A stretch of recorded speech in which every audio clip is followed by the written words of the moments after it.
Yeah, AFEW is a unique organization because AFEW is working for a long time in Eastern Europe and Central Asia, which turns out one of the few regions in the world nowadays that is seeing an increase in HIV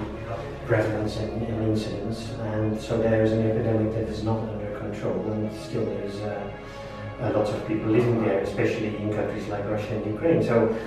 in that sense,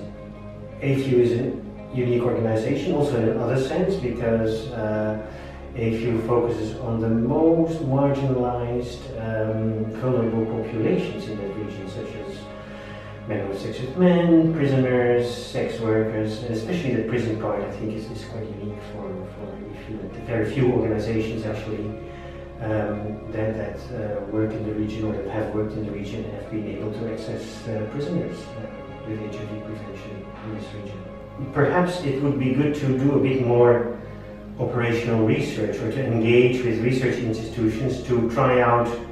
and be engaged in new innovative activities or ideas, to see whether, for instance, the introduction of PrEP in MSM in Kyrgyzstan or among drug users in Kazakhstan would have a good impact. But you need to do research on that, and I think AFEW cannot do that on its own. So I think it would be interesting to engage with research institutions, because AFEW has something to offer, and that is a good access to populations that are hard to access otherwise. I always think that somehow AFEW,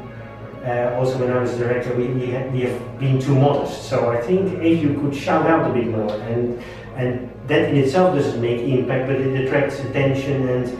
and attention from donors, and shifts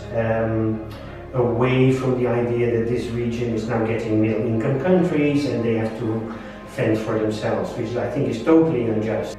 Being loud about the problems in the region is really needed. Of course, I would wish all AFEW colleagues and partners all the best, and actually I would wish them a very short life in AFEW, although I think it's not a realistic wish, and I explain, I mean, I hope that in the end, or quite soon, the HIV epidemic will end. I think it's a wish, it's a dream, it's not a realistic one, but I hope that people will not end their careers in AFEW.